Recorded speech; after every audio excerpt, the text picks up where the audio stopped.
Bonjour, bonjour et bienvenue pour ce quatrième jour. Cool. Alors, je vous laisse le temps d'arriver. Coucou Fanny. Donc, tant que j'ai pas commencé, je peux regarder, d'accord? Je sais répondre quand c'est comme ça.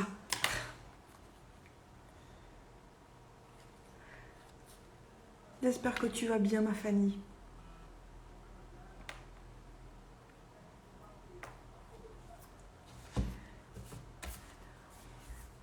Ouais, j'ai vu que je faisais beaucoup ça, il va falloir que j'arrête de parler avec les mains.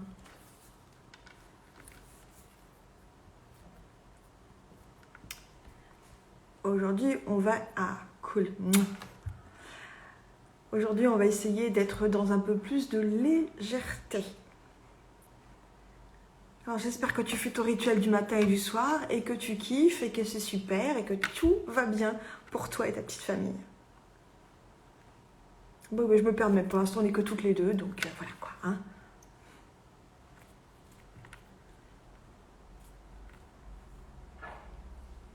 Bonjour Pascal. Bonjour à vous.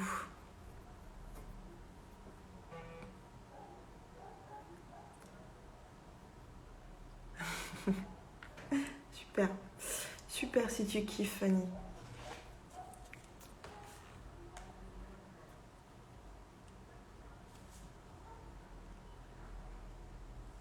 Oh.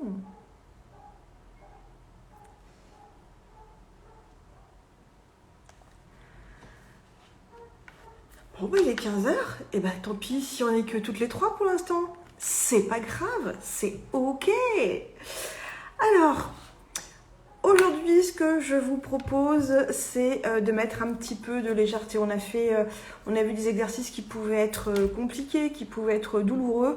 Aujourd'hui, on va parler de l'enfant intérieur. Alors vraiment, je vais faire quelque chose de très succinct parce que si vous tapez sur l'enfant intérieur sur Internet, vous avez plein d'explications, plein de significations. Donc moi, je vais vous donner un petit peu ma définition à moi de l'enfant intérieur.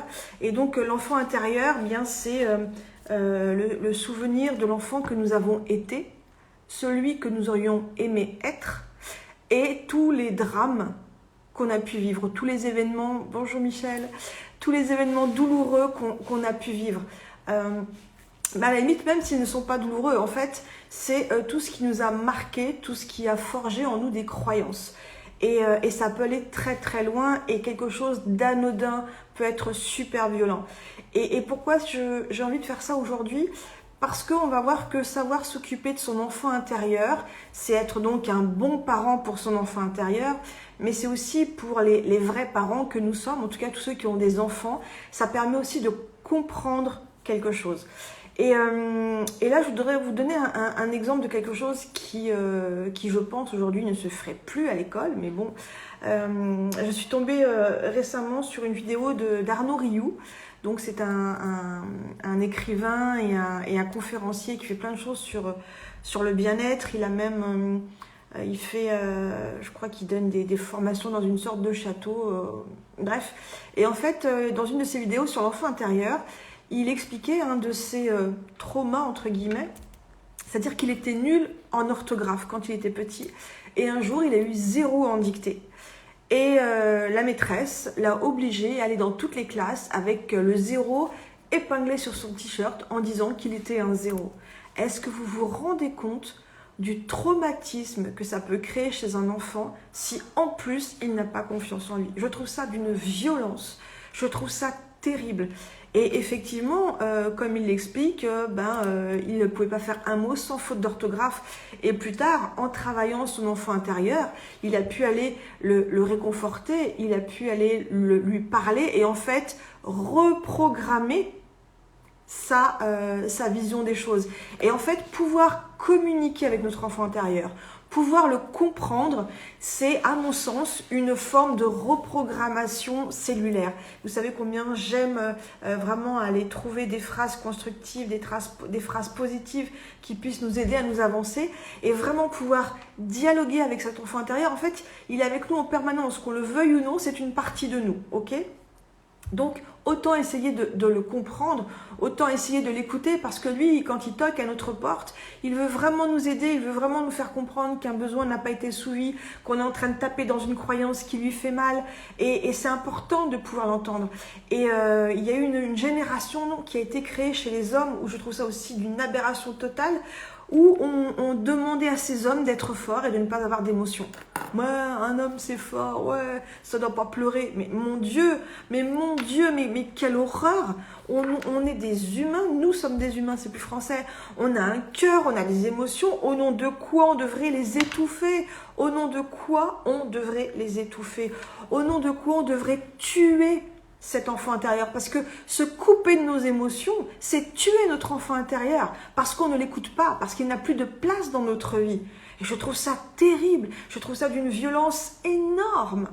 N'oublions pas que l'enfant intérieur, l'enfant que nous avons été, est source de créativité, est source d'un potentiel, est source d'imagination, est source de liberté, est source d'insouciance, parce qu'un enfant, il n'est pas formaté jusqu'à ce que les parents... Oups, désolée. Les parents que nous avons eus sont venus nous transmettre leurs croyances, leurs peurs, et nous nous les sommes appropriés. Mais tous les enfants qui existent à la base sont faits d'insouciance, de légèreté, d'envie d'expérimenter, d'envie de tester l'interdit, d'envie de découvrir, d'envie de se faire soi-même ses propres opinions. Et en grandissant, on a laissé tomber tout ça. Et c'est pas pour rien qu'en bioanalogie, quand on parle des enfants dans la symbolique de notre vie, ça parle de notre créativité, de notre façon de nous réaliser, du prolongement de ce qu'on est, de la trace de qui l'on est. Donc c'est vraiment important d'aller écouter et d'aller se connecter à cet enfant intérieur qui fait partie de nous, qui nous met en vie, qui nous anime. Savoir faire la part des choses. Ok ? Donc il y a un moment pour tout, il y a un moment pour s'amuser, un moment pour être sérieux, mais n'oublions jamais, par pitié, cet enfant intérieur.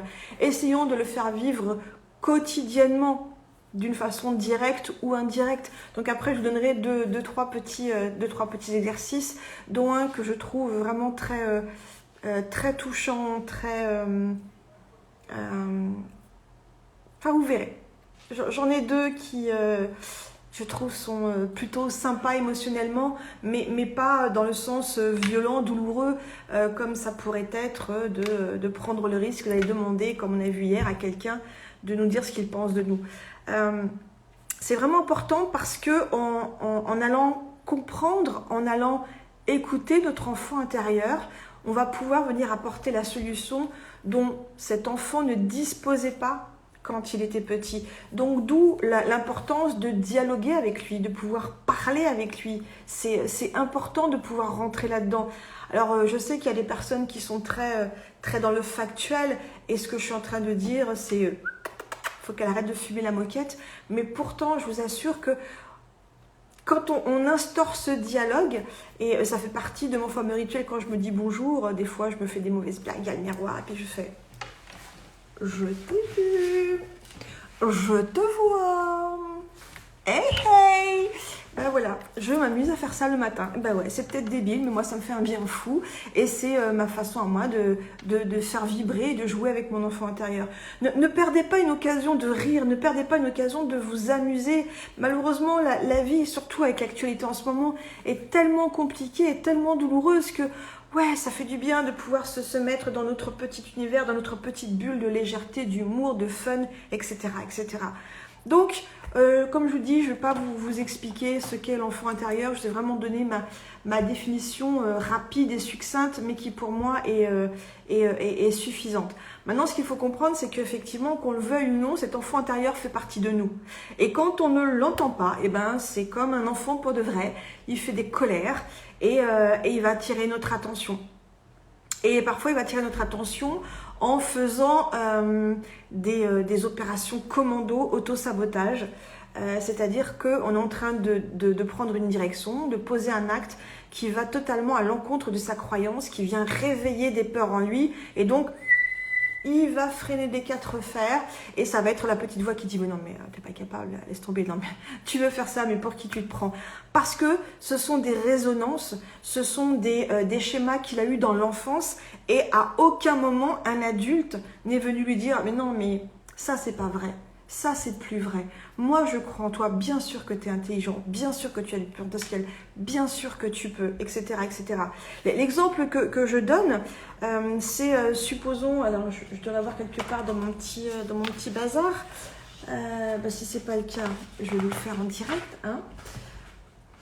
Ça me fait penser au sketch de Gad Elmaleh quand son fils dessine une maison et que Gad Elmaleh le détruit en disant que sa maison est pourrie et qu'heureusement qu'il n'offre pas une maison comme ça à maman. C'est un peu le même principe. Donc voilà. Donc une fois de plus, je vous prouve mes super talents de dessinatrice. Ok, mes super talents de dessinatrice. Bon, j'arrive. Donc voilà, imaginons que je suis une petite fille et puis là j'ai mis tout mon amour et maman, regarde, ça c'est toi, ça c'est toi, moi je t'aime maman, ça c'est toi. Et imaginez que en tant que mère vous disiez, ça c'est moi. Non mais tu rigoles ou quoi? Ça c'est moi, mais ça va pas la tête ou quoi? Non mais hey, ça c'est moi, ça c'est moi, mais t'es con ou quoi? Mais ça c'est moi, ça c'est moi. On est bien d'accord qu'un parent ne fera jamais ça, surtout avec un enfant en bas âge. Et pourtant, au quotidien, quand on n'écoute pas notre enfant intérieur, on est en train de lui dire « Non mais t'es con, attends, c'est bon, c'est pas le moment. C'est bon, je suis grande, je sais, ça va. » Non, non, non, non, on va pas aller lui claquer le baigneur, on va pas lui dire de fermer sa bouche, on va l'écouter, on va prendre le temps de l'écouter. C'est super important, c'est pas parce que dans l'enfance, vous n'avez pas eu d'adultes référents qui ont pu écouter chacun de vos mots, chacune de vos souffrances, que vous ne pouvez pas être cet adulte aujourd'hui.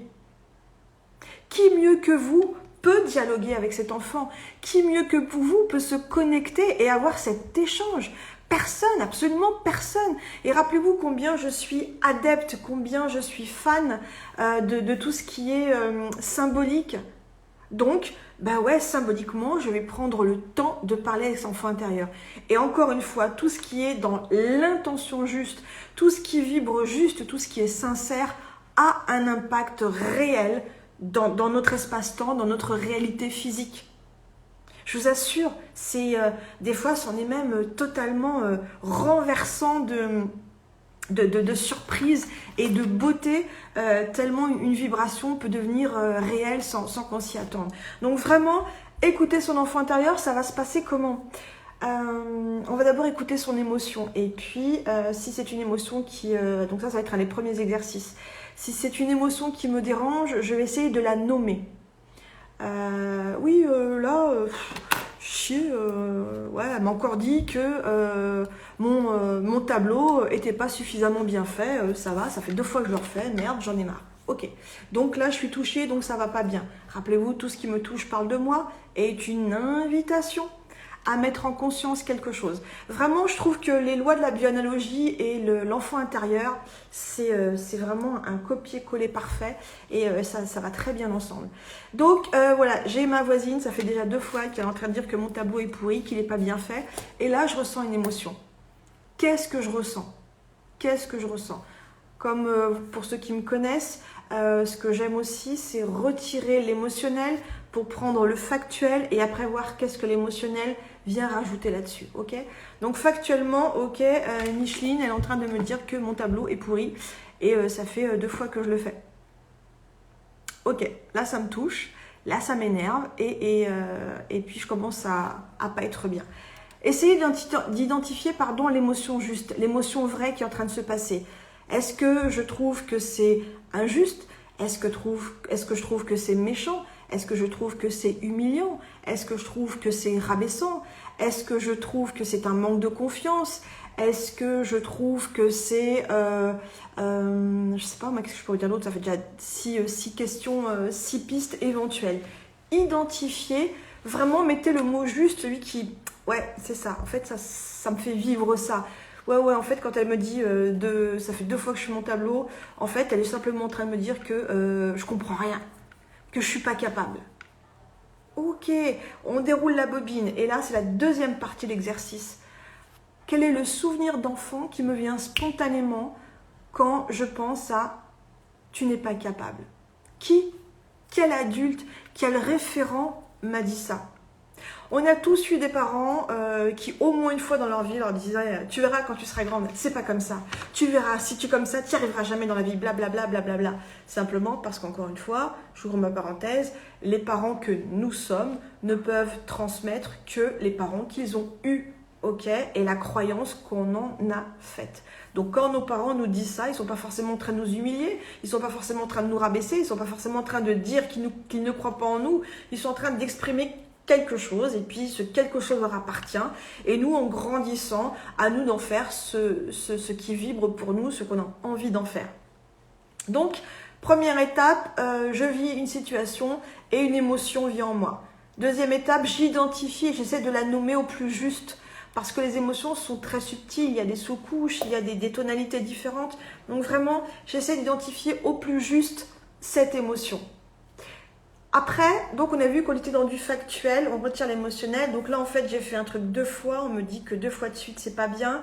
Donc, ça me renvoie à quoi dans mon enfance ? Ça me renvoie à quelle situation ? Qu'est-ce qui me vient spontanément dans un truc que j'ai essayé de bien faire ? Alors attends, ouais, je me rappelle, maman m'avait dit de mettre la table et en fait j'avais mis les couverts à l'envers et ma mère est venue et puis elle m'a dit non mais c'est pas comme ça qu'on met une table, remets correctement les couverts, les couverts c'est comme si c'est comme ça. Et puis je l'ai remis et en fin de compte j'ai pas eu de félicitations parce que maman m'a dit que j'étais bête, franchement comment on sait pas de quel côté on met les couverts, par exemple. Donc on voit bien que c'est bien l'enfant qui est en moi qui est confronté à une situation dans ma vie d'adulte. Ok ? Donc, qu'est-ce que moi, maintenant, en tant qu'adulte, je peux dire à cet enfant ? Qu'est-ce que je peux dire à cet enfant ? Je fais exprès de faire une pause pour vous laisser participer aussi à votre façon. Qu'est-ce que vous aimeriez dire à cet enfant ? Voilà, vous venez d'assister à cette scène. Il y a mis tout son cœur. Nanana, je mets le couteau, et puis je mets la fourchette, et puis je mets le verre, et puis je mets la serviette en papier. Ah, maman, j'ai mis la table. Non, t'as pas mis la table. Tu vas me mettre ça correctement, c'est pas aligné, regarde ça, nanana. Vous assistez à cette scène. Donc cet enfant, on est bien d'accord qu'il a un gros chagrin. Il est parti. Qu'est-ce que vous avez envie de lui dire ? Qu'est-ce qui vous vient spontanément ? Qu'est-ce que vous voulez lui dire ? Allez, on va essayer de faire un peu d'interactivité. Notez-moi spontanément, qu'est-ce que vous diriez à cet enfant ?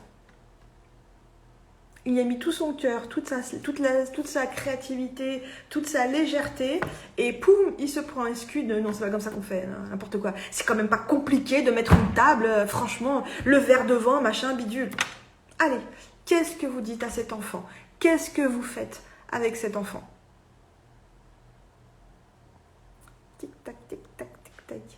Allez, qui est-ce qui se dévoue pour nous mettre un petit commentaire, pour mettre une petite réponse ? Ting, tang, ting, tang, tang. Bon. Ok, c'est pas grave. Donc, on va imaginer que cet enfant, donc, c'est vous. Ok ? Qu'est-ce que vous auriez aimé que cet adulte puisse pouvoir vous dire à ce moment-là ? Qu'est-ce que vous auriez aimé comme attitude parfaite par rapport à maman, alors que vous, vraiment, dans votre légèreté, dans votre insouciance, dans votre envie de faire plaisir, vous avez mis tout votre cœur. Ouais, je veux te montrer comment on fait. Je le félicite, ouais. Et c'est important, Mélier Caro, je vais te montrer comment on fait, mais surtout, n'oubliez pas la vibration dans la bienveillance. C'est-à-dire que c'est pas que tu es nul. Regarde, je vais t'apprendre comment moi, je trouve qu'une table est bien mise et puis je vais t'apprendre à la faire. On va la faire ensemble. Je vais te donner l'exemple. Oui, c'est exactement ça, Caro. Voilà. Je vais te donner l'exemple. Je vais te donner l'exemple. Voilà comment je veux. Mais c'est très bien, mon chéri. Oui, je le félicite, comme dit Amar. Oui, je te félicite. Tu as essayé. C'est très bien. C'est très bien. Et je suis contente par l'intention que tu as mise. C'est super. Et c'est normal que tu ne saches pas mettre une table. On n'a pas tous la science infuse et blabla et blabla.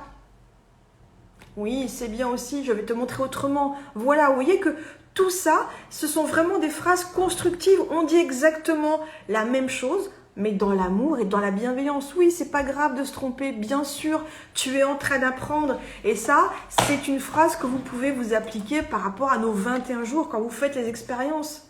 Bah ouais, tu es en train d'apprendre, c'est pas grave. C'est pas grave, mon chéri. En tout cas, moi, ce qui me fait plaisir, c'est que tu as eu envie de le faire. Et ça me fait plaisir. Et puis écoute, tu y as mis tout ton cœur. Eh bien ok, c'est parfait.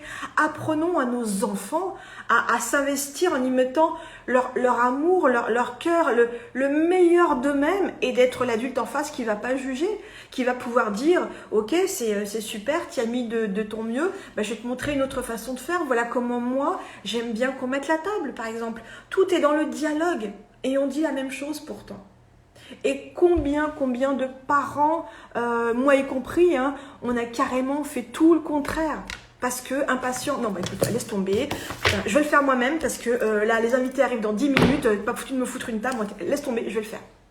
Et bien ça c'est super humiliant. C'est super humiliant pour un enfant qui a mis tout son cœur. C'est encore une fois, c'est comme si vous preniez son dessin et que vous le foutiez à la poubelle. Et là, je suis en train de penser à un accompagné qui était entrepreneur et son entreprise fonctionnait super bien. Et je veux vraiment vous donner cet exemple pour que vous compreniez que l'enfant intérieur, il nous accompagne jusque dans la tombe. Donc autant essayer de le comprendre rapidement parce qu'à un moment donné, il va vraiment mettre en bringue toute une opération sabotage parce que trop peur des conséquences. Et donc il vient me voir parce qu'il ne comprend pas, il a une entreprise super florissante et là depuis quelques temps, c'est en train de se casser la figure. Son entreprise est en train de se casser la figure et du coup ça me permet comment dirais-je, de rebondir aussi sur l'incidence de la généalogie, sur l'incidence de l'importance qu'on donne au rôle de nos parents dans notre construction personnelle. Donc en fait, ce monsieur a plus de 60 ans et son entreprise allait super bien. Et comme je vous dis, c'était en train de péricliter. Et je lui dis, à quel moment ça a commencé à descendre? Qu'est-ce qui s'est passé? Quel est l'événement qui a fait que ça a basculé? Est-ce que vous pouvez au moins l'identifier dans le temps? Il dit, ah bah oui, ça c'est très clair, c'est depuis que j'ai fait mon dernier bilan. Et je dis, ok, donc vous avez constaté les chiffres, ça n'est pas bien. Finalement, au contraire, c'est pour ça que je ne comprends pas, tout allait super bien. Je dis, ok, tout allait super bien, du coup, c'est en train de se casser la gueule. Ok. Donc, on va demander au petit garçon qui est en vous, quel intérêt il a à ce que tout ce qu'il a eu autant de mal à construire soit en train de s'écrouler. Et là, il me dit, non, je n'ai pas de rapport, je ne suis pas un gosse. Allez, on essaye, ok? Et donc, on fait un petit dialogue avec le petit garçon intérieur. Et qu'est-ce qui ressort? Il ressort qu'il me dit dans la séance, mais je vous dis, il a plus de 60 ans, c'était bouleversant. Il pleure et il dit, papa va pas m'aimer, je l'ai dépassé. Je dis, comment ça, tu l'as dépassé? Il dit, bah oui, je me rends compte qu'au même âge de papa, j'ai beaucoup plus en argent et en patrimoine que papa. Et papa m'a toujours dit que j'étais un bon à rien, que j'arriverais jamais à rien. Et j'avais 5 sur 10, ah ouais, pourquoi t'as pas eu un 6? J'avais 6 sur 10, ouais, pourquoi t'as pas eu un 7? Un 8, pourquoi t'as pas eu un 9? Un 9, pourquoi t'as pas eu un 9? Un 10, et quand t'as un 10, ouais, il y en a combien qui ont eu 10? Parce que si toi t'as eu 10, je parie que c'était un devoir de merde et que donc le 10 il était facile. C'est-à-dire qu'il a toujours été élevé dans tu peux faire tout ce que tu veux, de toute façon t'es un incapable. Et là en fait en plus, je vous ouvre une parenthèse, on était dans une date anniversaire pour lui, donc forcément c'était encore plus cinglant. Et donc en fait, l'enfant intérieur a été dans mon père me parle, mon père a un échange avec moi quand je suis pas à la hauteur. Et là, j'ai les chiffres sous les yeux, j'ai dépassé mon père réellement, c'est-à-dire d'un point de vue financier, d'un point de vue patrimoine, j'ai dépensé mon père. Donc le petit enfant qui est en lui, il est pris de panique. Si déjà mon père ne pensait que j'étais pas à la hauteur, si maintenant je le dépasse, mais il va croire que je suis en train de l'humilier et un enfant ne peut pas humilier son père. Et donc, inconsciemment, il est parti dans la vibration de sabotage. Et du coup, comment on a pu rectifier le tir? Eh bien, tout simplement en parlant à cet enfant intérieur et en regardant le côté positif. Ok, alors papa était super maladroit. Papa n'a pas su dire les choses. C'était sa vérité, c'était sa croyance. Mais en attendant, pendant toutes ces années, tu lui as laissé le droit d'avoir raison. Tu lui as donné raison. L'autre côté, c'est que en fait, tu as été piqué au vif et tu aurais pu soit être un minable, soit effectivement réussir. Et tu as choisi l'option 2. Donc c'est parce que ton père t'a challengé, t'a entre guillemets maltraité, que tu as eu la ressource pour être l'homme que tu es devenu aujourd'hui. Donc plutôt que de dire mon père ne m'aimera pas, est-ce qu'on peut essayer, et je sais que c'est violent ce que je vais dire, hein, je sais que c'est particulier, mais est-ce que tu peux envisager d'imaginer que en fait c'était la seule façon que ton père avait de montrer son amour. Nous chez les Portugais, hein, dans le sud, quand un enfant tombe, plutôt que de le consoler d'abord, on commence à l'engueuler. Pourquoi? Parce que on a eu super peur, et donc le premier réflexe c'est de l'engueuler plutôt que de lui faire un câlin. Ok, c'est dans la culture, c'est comme ça. Heureusement, c'est plus trop d'actualité, mais voilà, ça arrive. Et en fait, le travail a été de dire à cet enfant, mais papa a fait comme il a pu. Papa a fait comme il a pu. Et regarde, tu as réussi à te hisser vers le haut malgré les doutes de papa. Malgré les phrases assassines de papa, regarde tout ce que tu as construit. Donc plutôt que de dire à cause de papa j'en suis là, grâce à papa j'en suis là. Et j'entends bien que ça puisse être difficile à entendre, ok? Mais quand on parle à cet enfant et qu'il est capable de l'entendre, mais vous rebasculez de l'autre côté, et effectivement, il a pu repartir. Bon, après, on a fait tout un rituel pour être en paix avec ce père qui n'était pas l'idéal qu'il aurait souhaité, mais c'est celui qu'il a eu. Donc, je compose avec ce qui est, pas avec l'idéal que j'aurais aimé avoir. Et ça, c'est important pour se construire. D'accord ? Donc ça, c'était juste une petite parenthèse pour vous donner un exemple. Donc il est important de retrouver en nous toute cette part de créativité, d'insouciance. L'enfant qui fait ça, il fait le mieux qu'il peut, hein, il est au taquet, hein, il y a mis tout son amour. Donc, on va aller retrouver cette part de nous que bien souvent, on a mise de côté. Et tous ceux qui ont la chance d'être parents, nos enfants, ils nous rappellent bien souvent tout ça. Et il y a un proverbe portugais qui disait « Enfant, tu as été, un jour parent tu seras, l'enfant que tu as été, un jour tu le retrouveras. » Donc, en gros, en traduction française, ça nous ferait que l'enfant qui en a voulu à ses parents, tout ce que tu as fait vivre à tes parents, tes enfants te le feront vivre un jour et généralement avec un cran un peu plus haut tant qu'à faire. Donc vraiment le but c'est de pouvoir rentrer en dialogue avec cet enfant intérieur et de comprendre quand il est en train de nous tirer là, voilà, qu'il est en train de nous faire un caprice dans les couloirs du supermarché, qu'est-ce qu'il veut nous dire? Qu'est-ce qu'il veut nous dire? Et là, je voudrais vous donner encore un autre exemple de dialogue avec un enfant pour comprendre l'enfant intérieur. Et c'est exactement un copier-coller, c'est-à-dire que le faire en vrai avec son enfant, c'est exactement la même chose que si on faisait avec notre enfant intérieur, parce que nos enfants viennent nous aider, en tout cas jusqu'à 7-8 ans, ils viennent nous aider à réparer l'enfant intérieur que nous avons été. Et je prends l'exemple de cette maman qui m'appelle parce qu'elle en a marre avec son fils Yanis, ça ne va pas du tout, il dit non à tout, c'est insupportable. Et c'est tellement insupportable que je lui dis, écoute, donne-moi le dernier exemple en date. Elle me dit, c'est pas compliqué, il n'y a pas plus tard que 2 jours, j'ai dû me battre avec lui pour qu'il mette son bonnet et son écharpe. Il n'y a rien à faire, il ne veut pas mettre son bonnet et son écharpe. Je suis ok, et pourquoi c'est un problème? Elle me dit, comment ça, pourquoi c'est un problème? Je dis, oui, pourquoi c'est un problème qu'il ne mette pas son bonnet et son écharpe? Elle dit, il va être malade. Je fais, et en quoi c'est un problème? Elle dit, mais tu rigoles ou quoi? C'est un problème, parce que je l'aime et je veux pas qu'il soit malade. Non, on va les creuser. On va aller creuser. Qu'est-ce qui se cache derrière ça? Elle fait, non, mais n'importe quoi, tu viens avec tes questions. Non, toute mère qui se respecte ne veut pas que son enfant soit malade. Je fais, ok, on va décomposer le truc. On suppose qu'effectivement, ton fils ne met pas son bonnet, son écharpe, qui tombe malade. Qu'est-ce qui se passe pour toi? Comment tu le ressens? Bah, comment je le ressens? Bah, forcément, ça va m'agacer parce qu'il m'a pas écouté, parce que j'avais raison. Parce que du coup, il va tousser la nuit, donc je vais mal dormir. C'est aller chez le médecin, peut-être qu'il ne pourra pas aller à l'école, donc il faut que je le garde, donc je ne vais pas bosser. C'est que des galères. Donc en fait, je vous préviens, je suis violente. Hein. Donc je vous préviens, c'est une image, c'est vraiment pour permettre de comprendre quelque chose. Je dis, mais en fait, sous couvert d'être une bonne mère, tu es une mauvaise mère là en fait. Parce que tu n'es pas du tout en train de faire ça pour que ton fils ait une expérience. Tu es en train de lui imposer ton expérience pour pouvoir être tranquille. Est-ce que c'est ça, pour toi, la définition d'être une bonne mère? Et si c'est ça, ok, super, j'ai rien à dire, game over, c'est ok. Pose-toi la question. Est-ce que c'est ça, une bonne mère? Quelqu'un qui impose à l'autre sa croyance, sa volonté pour qu'il ne nous fasse pas chier. Ouais, ok. Vu comme ça, d'accord. Je dis oui, parce qu'en fait, tu es en train de dire que toi, t'as froid, et donc tu mettrais un bonnet, une écharpe, mais ton fils, lui, peut-être qu'il n'est pas frileux, t'en sais rien. Ok? Et je lui ai sorti la fameuse citation que tout le monde connaît. Si tu veux aider quelqu'un pour ne plus avoir faim, apprends-lui à pêcher au lieu de lui donner du poisson.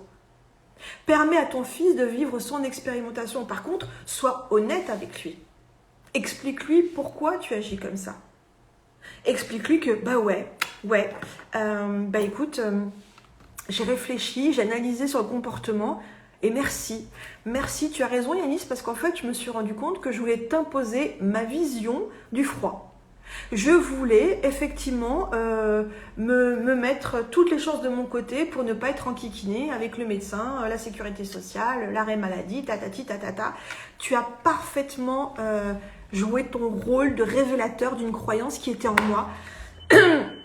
Et je me rends compte qu'effectivement, je suis en train de vouloir que tu viennes valider le fait que je suis une bonne maman parce que je prends soin de toi, parce que je t'oblige à. Et ça va même plus loin, effectivement, quand on a déroulé l'histoire, elle avait aussi très peur du jugement des parents devant l'école, que les parents puissent la regarder, genre il neige, le gamin il n'a pas de bonnet, pas d'écharpe. Waouh, c'est quoi cette maman? C'est tout simplement une maman qui laisse son fils expérimenter la notion du chaud ou du froid.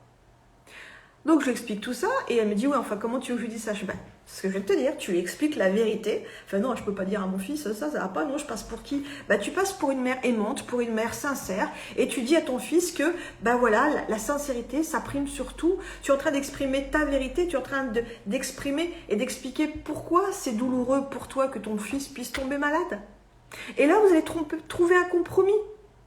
Le compromis, c'est ok, moi, dans mon expérience, avec le temps qu'il fait dehors, il y a de fortes chances que tu tombes malade ou que tu aies froid. Mais effectivement, je ne suis pas toi, je ne suis pas dans ton corps. Donc ce que je te propose, c'est de mettre dans ton cartable le bonnet et l'écharpe. Et en fonction de ton ressenti, si tu veux mettre le bonnet et l'écharpe, tu mets. Si tu veux pas, tu mets pas. Et si tu n'as pas ressenti le froid et que tu tombes malade parce que tu n'as pas mis ton bonnet et ton écharpe, c'est pas grave.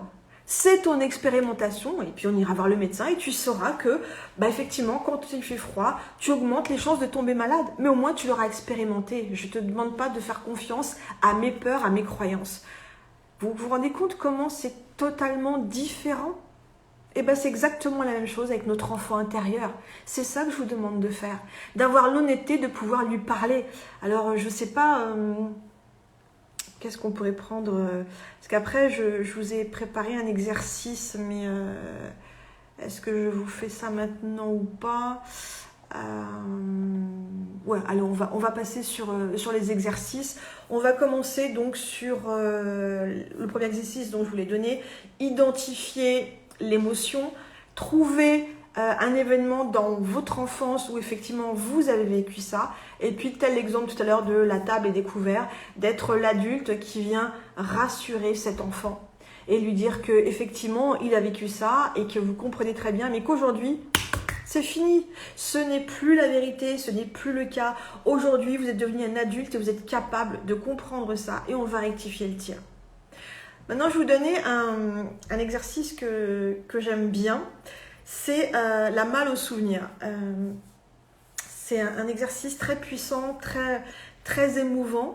Et vous pouvez le faire avec une vraie malle, avec des vrais objets, ou symboliquement, en fonction de si vous êtes capable d'imaginer ou pas, d'accord? Donc, prenons un exemple. On va prendre une malle virtuelle. Pour moi, ça va être plus simple de vous expliquer ça. Donc, en fait, vous allez vous mettre dans un endroit sympa. Et puis, vous allez fermer les yeux et vous allez imaginer une malle. Une malle que vous avez retrouvée dans le grenier de votre maison d'enfance. Et puis, vous allez l'ouvrir. C'est-à-dire que, contrairement à l'imaginaire où on voit les choses, vous allez vraiment joindre l'acte physique à ça. C'est-à-dire que vous fermez les yeux et puis vous voyez cette malle. Oh, ça fait des années qu'elle est là. Ouais. Vous allez vous agenouiller et vous allez ouvrir cette boîte, ouvrir ce coffre. Waouh! Et là, vous allez sortir un objet et puis un deuxième. Et là, vous allez vous laisser transporter par cet objet qui est en train de... Waouh! Waouh! Regardez, rien que de le faire, j'ai mes petits frissons. Waouh! J'avais oublié ça. Et vous allez le prendre et vous allez le manipuler. C'était... je m'en souviens très bien, c'est quand j'ai eu l'appendicite. Maman m'avait donné cette poupée pour me tenir compagnie. Waouh! Elle a encore cette odeur. Voilà. Je vais m'arrêter là parce que sinon, vous voyez, je suis en plein dans mon émotionnel. Donc le but, c'est pas non plus de faire une... Voilà. Et donc, vous allez retrouver cette sensation, retrouver ce plaisir, retrouver ce moment de douceur et de tendresse pour venir le réactiver chez vous, de venir vous réaligner avec ce moment et de pouvoir être l'adulte d'aujourd'hui qui regarde ça et qui avait oublié ce moment si précieux. Ouais, je me souviens toutes les fois où maman m'engueulait parce que je me plaignais que j'avais mal. Mais ouais, je me rappelle aussi maintenant, effectivement, de ce doudou qu'elle m'avait donné pour me tenir compagnie. Et peut-être qu'en fait, si maman m'avait donné ce doudou, c'est parce que elle n'avait pas les mots pour me réconforter, parce que ma souffrance la renvoyait peut-être à son impuissance. Peut-être que elle n'a jamais eu d'écoute quand elle était petite et que c'était compliqué pour elle, moi en bas âge, d'être dans cette souffrance. Je sais pas. À vous de voir ce que ça vient raconter de votre histoire pour vous mettre en paix avec cet événement. C'était bon, c'était bien. Ouais, d'aller se dire, ouais, tu vois, j'ai pas oublié ce souvenir-là. C'était bien, ouais, c'était un moment touchant. Ou bien vous pouvez prendre un souvenir qui va être joyeux, vous allez vous amuser, vous allez vous éclater, vous allez... j'en sais rien, à vous de voir ce que cette malle vous réserve. Laissez-vous surprendre comme toujours, allez-y sans aucun préjugé et vraiment laissez l'émotion monter en vous et ayez de la reconnaissance pour ce moment-là. C'est vraiment un vrai moment de bonheur. Et là, vous allez vraiment ressentir l'enfant qui est en vous, qui est content de se souvenir de ça. Vous allez sentir des papillons dans le ventre. Vous allez peut-être verser des larmes de joie, d'émotion, je ne sais pas. Mais on va aller se renourrir de ce moment-là qui avait été peut-être pas savouré à sa juste valeur, tout simplement. Et on va aller, voilà, rappuyer sur cette Madeleine de Proust et sur ce moment-là. Pendant ces quelques minutes, vous allez côtoyer votre enfant intérieur. Donc ça, c'est l'exercice de la malle souvenir et j'aime vraiment beaucoup faire ça de temps en temps. Je le fais tout le temps pour mon anniversaire et c'est très riche. C'est vraiment très, très riche émotionnellement. L'autre chose, donc là, c'est une proposition pour votre petit carnet dans vos petits rituels. Je vous propose et je vous invite au moins jusqu'à la fin de ce voyage des 21 jours, de vous autoriser une fois par jour à faire vivre cet enfant intérieur.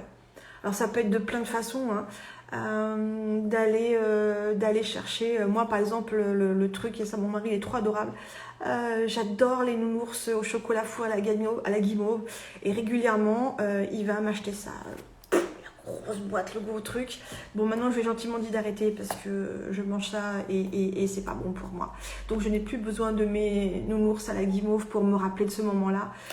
Ça va être, je sais pas, d'aller regarder un dessin animé qui vous a marqué quand vous étiez petite. Ça va être, ou petit, de chanter une chanson. Moi, un truc que j'adore faire, c'est super, c'est connu, hein. Mais donc pendant très longtemps, quand vous me disiez un mot, ça me rappelait soit une chanson, soit un l'appelle, excusez-moi.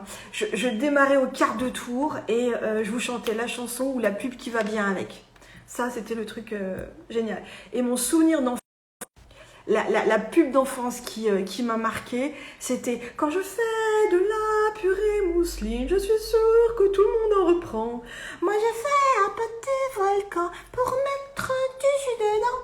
Moi, j'en mangeais tellement que je serais grand comme un géant. » Voilà, ok, je suis nulle, mais ok.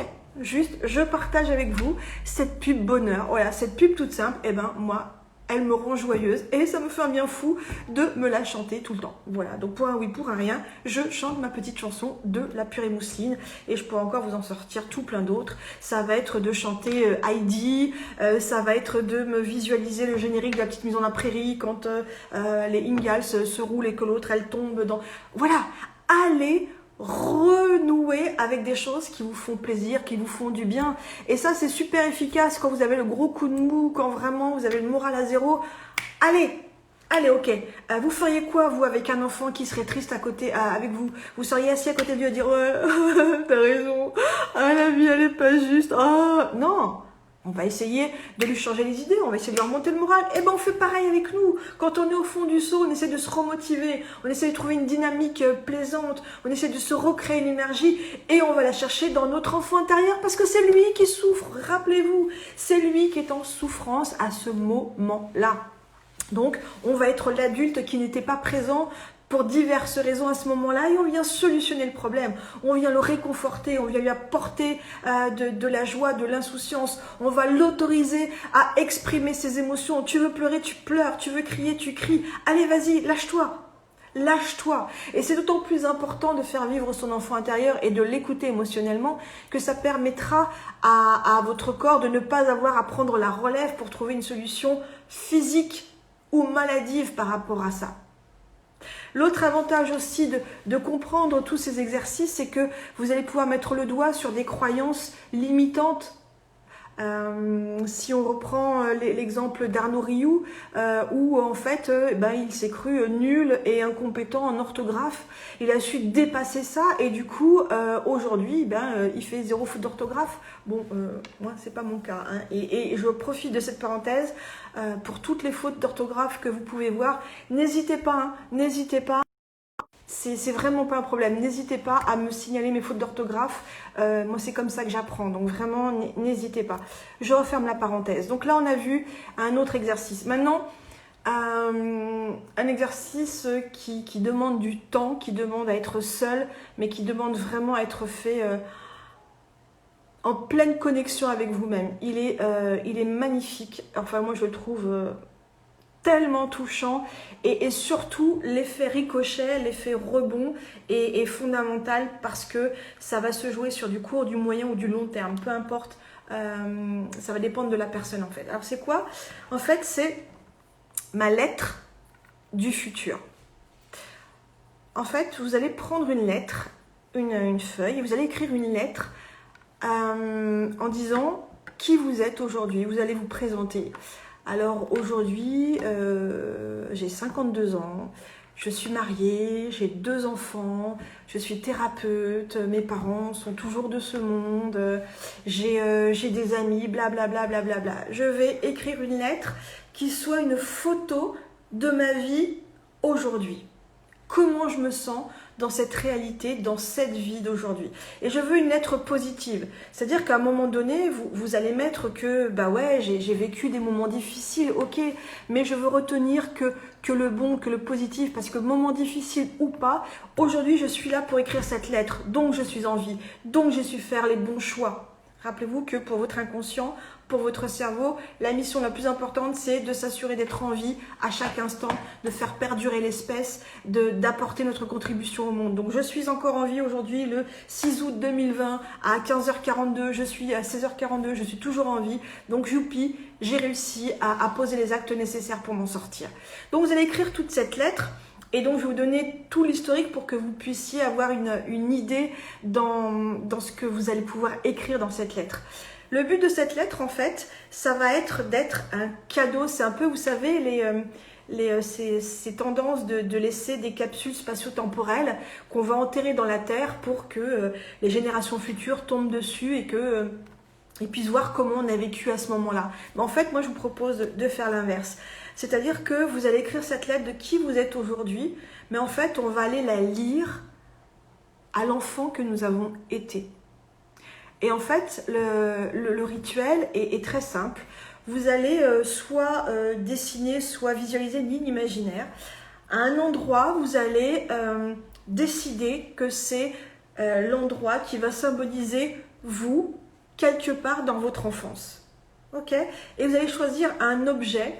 Ce qui serait bien, ce serait, je ne sais pas, une poupée, un nounours, un petit truc, que vous allez poser à cet endroit-là, parce qu'il va représenter donc l'enfant que vous avez été.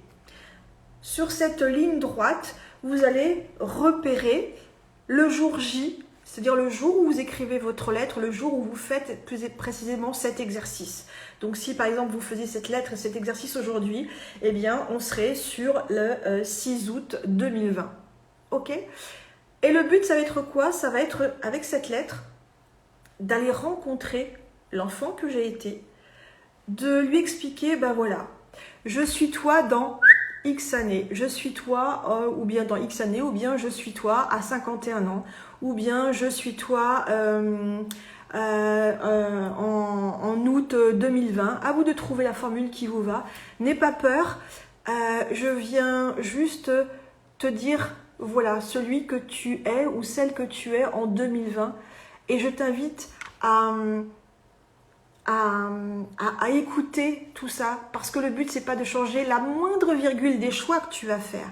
Non, je viens du futur pour t'apporter une ressource qui est importante pour toi aujourd'hui et que tu n'as pas. Alors, je sais pas, pour vous, ce sera peut-être, je viens t'apporter la confiance en toi. Je viens t'apporter l'espoir que, oui, un jour, tu seras quelqu'un. Je ne sais pas, à vous de savoir quelle était la plus grande souffrance, quelle était la plus grande croyance handicapante de cet enfant à cet âge-là, et venez du futur lui apporter cette richesse-là, cette émotion, ce potentiel, cette capacité à. Donc, on va prendre l'exemple de la confiance en soi.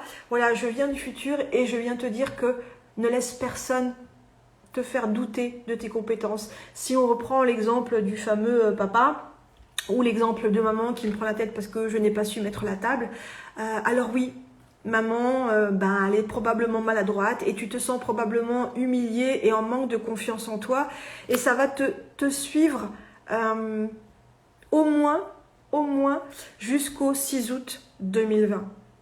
Mais sache que si là, tu acceptes d'entendre cette ressource, quand je vais retourner dans ma vie d'aujourd'hui, eh bien nous serons tous les deux porteurs de cette guérison énergétique. Nous serons tous les deux porteurs de cette solution et on va se laisser surprendre. Parce qu'en retournant à ce 6 août 2020, alors que je viens de te donner la ressource dont tu as besoin, je vais pouvoir me retourner sur mon passé, le regarder différemment et me dire que maman n'était pas en train de m'humilier, c'est juste qu'elle n'avait pas la patience, qu'elle ne savait pas communiquer, puis après tout c'est son problème. C'est à moi maintenant de relativiser ça et puis de laisser ça où c'est. Alors oui, j'étais vexée, oui, j'étais blessée sur le coup. Est-ce que je vais me trimballer ça jusqu'en 2020? Non, lâche l'affaire. Lâche l'affaire, je viens t'apporter la paix en toi. Je viens te dire combien je t'aime. Je viens te dire que tu ne seras jamais abandonné parce que tu seras toujours avec moi. À vous de savoir ce que vous auriez aimé entendre à ce moment-là. Et je suis émue en vous parlant de cet exercice parce que c'est tellement important d'avoir la chance de pouvoir faire ça, de pouvoir s'aimer suffisamment pour faire ce travail. C'est tellement riche de pouvoir prendre sa vie en main, de pouvoir être porteur de notre lumière. Et ça me touche beaucoup de vous en parler parce que ça me rappelle ce qu'a partagé Amar tout à l'heure dans le fait d'assumer des choix qui sont peut-être pas politiquement corrects, mais c'est des choix pour nous, quoi. Et d'assumer ses choix, c'est aussi pouvoir permettre à d'autres d'être dans la lumière. Donc, j'aime vraiment beaucoup cet exercice. Et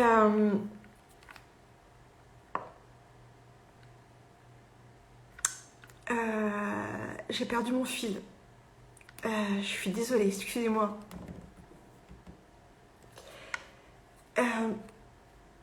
Donc, une fois que vous serez avec ce doudou ou cette poupée, ou voilà, prenez-le dans vos bras, parlez-lui avec amour, mettez-le sur vos genoux et prenez le temps de lui lire votre lettre. Prenez le temps de la lire posément. Qu'est-ce que j'avais mis moi comme exemple, comme introduction, j'avais mis bonjour Paula, je suis toi le 6 août 2020, n'aie pas peur. Je sais qu'en ce moment, ce que tu penses. Je pense que tu as peur de ne pas être à la hauteur plus tard. Je sais que tu doutes de toi parce que tu n'as pas la reconnaissance que tu aimerais avoir, mais personne n'a à te donner cette reconnaissance. C'est à toi de te reconnaître toi. Alors n'aie pas peur. Je ne viens pas changer le cours de ta vie. Je viens juste apporter la ressource dont tu as besoin pour pouvoir être en paix en 2020. Aie confiance en toi. En 2020, en août, tu vas avoir une super idée que tu vas oser mettre en vie. Tu vas lancer 21 jours de Paula fait par Paula. Paula fait du Paula. En août 2020, tu vas mettre le premier pas dans un de tes rêves parce que tu vas oser te lancer dans quelque chose dans lequel tu croyais énormément, mais que tu n'osais pas faire. Alors je ne viens pas changer le cours de ton histoire, Paula. Je viens juste te rassurer que plus tard, ce que tu es en train de vivre aujourd'hui va être à ton service. Que ce que tu es en train de vivre aujourd'hui, tu es en train de le vivre dans la douleur et dans le doute, mais c'est aussi ce qui va te construire. Alors n'aie pas peur. Je vais te lire qui tu seras le 6 août 2020. Et je sais que en retournant de là où je viens, parce que je t'ai donné cette ressource, ma vie ne sera plus la même, parce que je pourrai regarder les choses sous un autre angle. Alors désolée si c'est pas professionnel, c'est pas grave, j'assume totalement. Et je vous remercie d'être témoin de cette émotion et de ne pas me juger, peut-être que vous allez vous reconnaître en moi, j'en sais rien. Mais voilà, c'est un exercice qui est vraiment très très beau.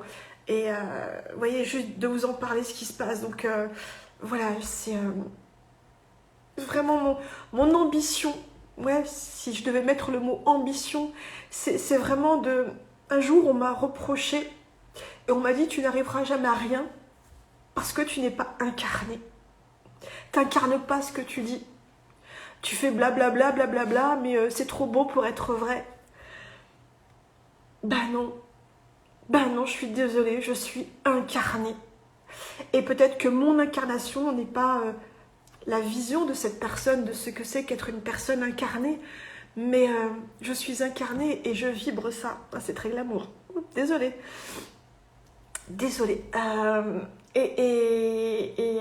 C'était pas du tout prévu que ça parte en cacahuète. Hein. Je suis désolée. Et voilà, vous pouvez voir que juste en vous expliquant l'exercice qui peut se produire, donc imaginez quand vous allez être dans votre intensité, quand vous allez le vivre, ce que ça peut vous apporter. Et une fois que c'est fait, vous revenez dans votre présent. Je vous invite à coller votre lettre dans votre fameux onglet expérimentation, à noter tout ce que vous avez ressenti en faisant cet exercice ou un des autres exercices. Hein. Rappelez-vous que le but, c'est de débriefer avec vous-même sur ce que vous avez vécu, sur ce que vous avez ressenti, pour effectivement dater le moment où vous avez été rassuré et apporter la ressource nécessaire à cet enfant intérieur pour pouvoir vous retourner sur votre passé et le regarder avec amour et bienveillance, sans regret, sans colère, sans animosité, conscient que chacun est venu apporter qui il était comme il pouvait. Donc ça c'est vraiment, c'est pour ça que je vous dis que votre... Je l'ai mis où mon carnet parce que j'ai fait du rangement quand même de mon bazar. Donc vraiment votre carnet ça va être le prolongement de vous, c'est votre histoire, c'est votre ami, voilà, c'est très très... c'est pour ça que je crois en cet outil, c'est pour ça que je crois en ces 21 jours, c'est pour ça que je crois en ce carnet, c'est pour ça que je me voue corps et âme pour vous donner le meilleur de moi. Parce que c'est possible, et il y en a marre de tous ces gens qui souffrent et qui ne se donnent pas le droit d'aller bien. Merde, ouais on a le droit d'aller bien, c'est pas honteux, et on a le droit d'être ému, on a le droit d'être en colère, et on a le droit d'avoir des émotions qui déplaisent aux autres. Ce sont les nôtres, c'est nous qui vivons avec. Alors oui, trouvons les outils ressources pour nous aider à avancer. Et des fois, on aura un pied à terre, et des fois, on aura un genou à terre, et des fois, on croira qu'on est au bout du truc, et des fois, on sera désespéré. Et ben, votre carnet, il va vous rappeler que, ouais, j'ai été comme ça, mais j'ai aussi été capable, dans la tempête, de mener ma barque. J'ai été capable, dans ma détresse, dans ma souffrance, de faire des exercices, de l'expérimenter, et d'en ressortir plus grande, d'en ressortir nourrie. Oui, c'est possible, c'est possible. Donc vraiment, là on est vraiment en train de vivre mon enfant intérieur qui est en train de voilà, c'est super intense parce que je sais pas pourquoi je sens que j'arrive pas à vous dire, hein, je sais, là j'ai trop les yeux embrumés, mais je suis certaine que ce que je suis en train de dire vibre pour certains d'entre vous. Je suis même certaine que pour certains d'entre vous ça va être le déclic qui fait que la prise de conscience, que faire un rapport, un parallèle avec votre histoire et de dire ok, je lâche la colère, j'arrête d'animer le fait chier, le pourquoi, il aurait dû, on s'en fout, c'est derrière et on avance, on se libère d'un bagage et on avance. Et du coup ça me fait penser à un autre exercice qui par rapport aux croyances, par rapport au poids à porter, c'est l'exercice du sac à dos. Vous allez prendre des cailloux, alors là on est hors sujet mais quoique, vous allez prendre des cailloux de différentes formes et de différentes tailles, et sur chacun de ces cailloux vous allez mettre le poids de cette croyance.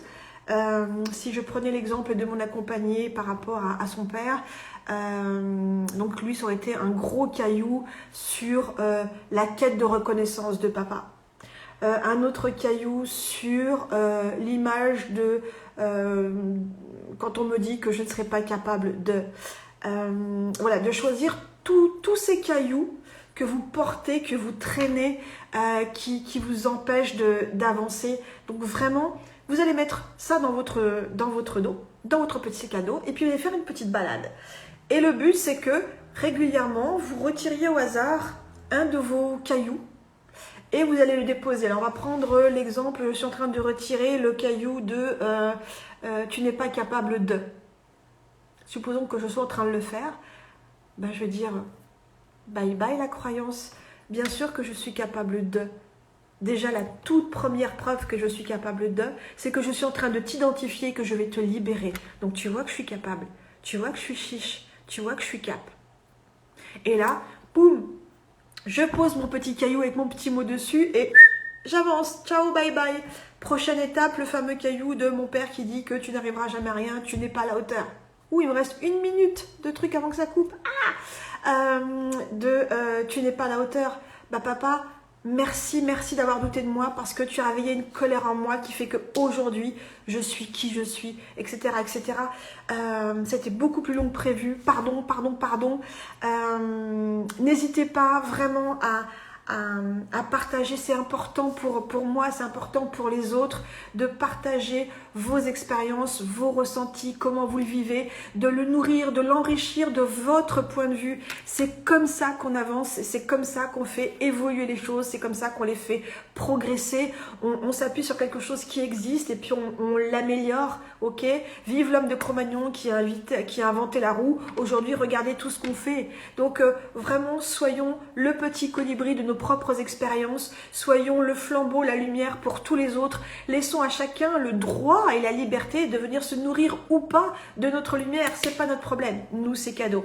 Je vous laisse parce que je voudrais pas que ça coupe, je vous embrasse, merci, merci, merci, gratitude et on se dit à demain, je vous embrasse, merci encore.